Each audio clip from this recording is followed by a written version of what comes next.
Hey everybody, what's up and welcome back. If you're new here, I'm Liz, your host here at Crimes Untold. And today we're going to be discussing just a few things. I'm not going to go into everything that happened this week for true crime. First on our list is the Perry High School shootings. So 17-year-old Dylan Butler was the confirmed assailant for the Perry High School shootings. It said that he had a small caliber handgun and that he also had a pump action shotgun for the weapons he decided to bring in. He opened fire in the cafeteria just after 7:30 a.m. and it then escalated outside, but it was contained to the north side of the high school. It is said in total that there was about 7 involved that either died or were wounded, including a 6th grader who was Amir Jalif, who was shot 3 times. This was discussed publicly on Friday, the day after this occurred. So this past Friday, after the medical examiner released information in regards to the shooting and the homicides of these victims.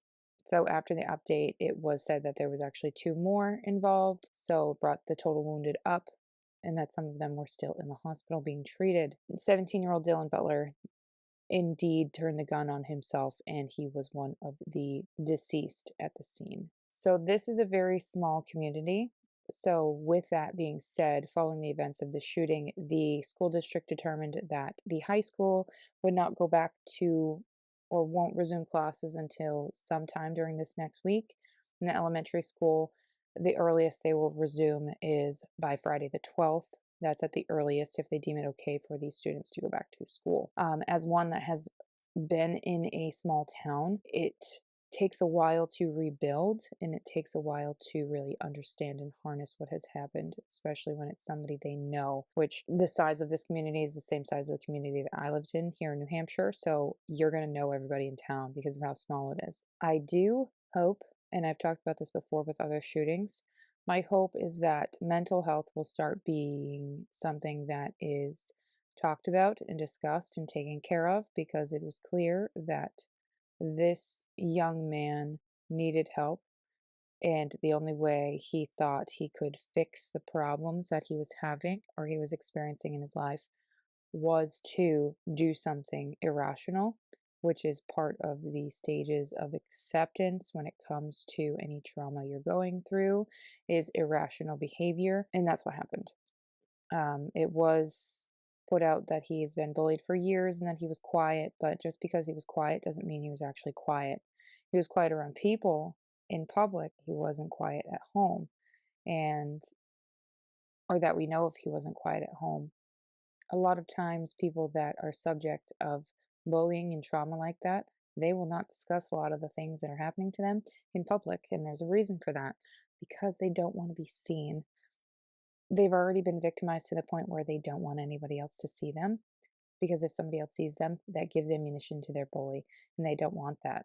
So he didn't say anything, but it's not up to him to speak. It's up to the people around him to talk to him, ask him what's wrong.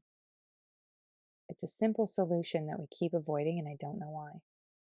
Yeah, I don't know why. And it irritates me, as you can probably tell. Highly irritates me. This could have been avoided. This could have been avoided. So many levels.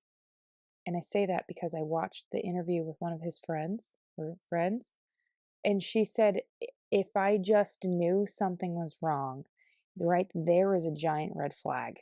You knew something was wrong, you avoided it and you ignored it.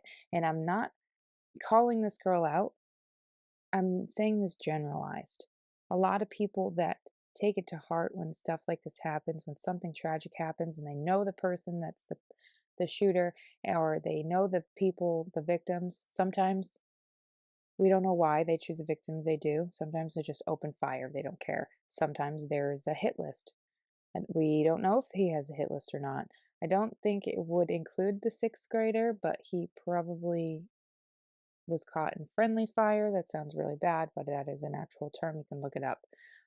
In my mind, for him, for our assailant in this case, it probably was, he didn't care who it would hit as long as he felt that he was hurting somebody as much as he was hurt, if that makes sense. My hope is that mental health will become more prevalent and people actually take it serious in the future and not just push it away.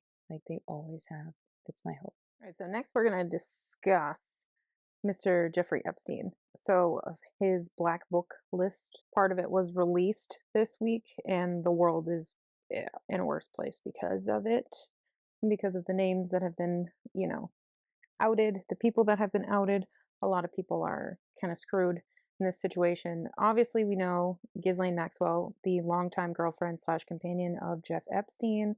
She is behind bars. She's serving a 20-year prison sentence for sex trafficking conviction in regards to the numerous amount of young women and young girls that are attached to this case. So, uh, Jeffrey Epstein, who we know committed suicide while awaiting the circumstances of his charges for trafficking, amongst other things. He's a very disgraced financier. And him and Ghislaine were doing this together, amongst many, many other people. So Ghislaine is actually working on her appeal that is set to be in session in March of this year. And his black book and documents that contain names of associates that had affiliations with this operation have come to light. And it's come out that Epstein was extremely curious, actually, as to how Ghislaine would respond to all of the allegations against her and him. There was actually communication that he wrote in which he said, "I've tried to call. What have you decided?" in regards to what would happen when she would have to face justice in regards to all of this.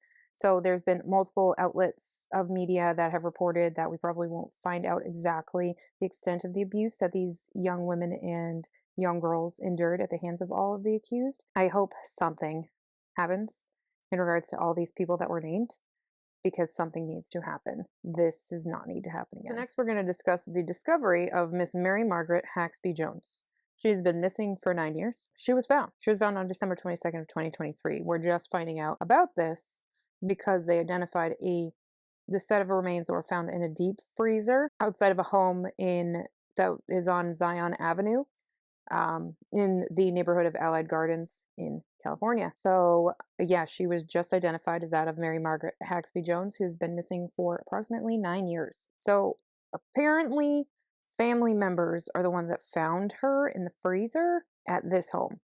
We don't know exactly how she died, when she died, or how long she's been dead. But we just know she was frozen and in a freezer. And she could have been dead for as long as 9 years, because that's how long she's been reported missing, is 9 years. It also is believed that she did live at this home at some point. That was reported by the police.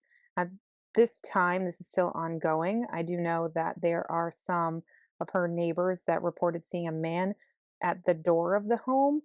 They don't know who he is, just some strange kind of dude that's been at this house. So this is still ongoing. And if there's any updates, I will update you guys on that.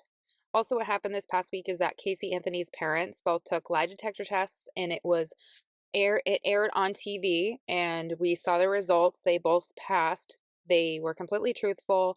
Um, her mother had a panic attack talking about the circumstances of Kaylee's death, and both of them reliving the circumstances of what happened to their granddaughter. Obviously, it will bring up a lot of raw emotion, and needless to say, they wanted to clear their names when it came to the death of their granddaughter. Lastly, we're going to discuss Miss Gypsy Rose Blanchard, the woman that has just been set free from prison. She's on probation. There's a lot of details about her probation that she can and can't do, but so she's been basically set free in the murder of her overbearing and abusive mother, Dee Dee Blanchard. So there is a new documentary about her that premiered on Lifetime this weekend. I have not watched any of it. I don't have plans to watch any of it yet. I wanted to wait until all parts are out so I can binge watch the entire thing. Because I have a thing, if I watch one section, I'm going to have questions. I'm going to forget the questions when I watch section 2. Same thing with section 3. And when I finish the third installment, I don't know what happened in section 1. So I'd rather just watch it consecutively. Anywho, so this premiered on Lifetime this past weekend.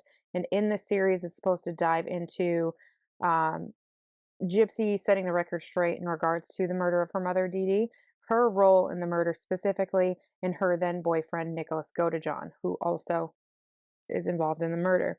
So, this is not the first time we have consumed any content made in regards or correlation with this murder of Dee Dee Blanchard.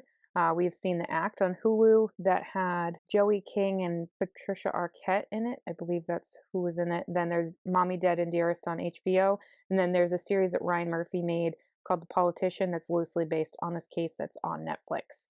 So I am very intrigued as to how backlash from this series, plus everything she's been doing in public and putting in on social media, I'm very curious as to see the backlash that she's going to get from all of this in just the case in general. So, that, my friends, is the true crime recap for this first week of the brand new year of 2024. I hope you guys enjoyed, and I will see you guys in my next video.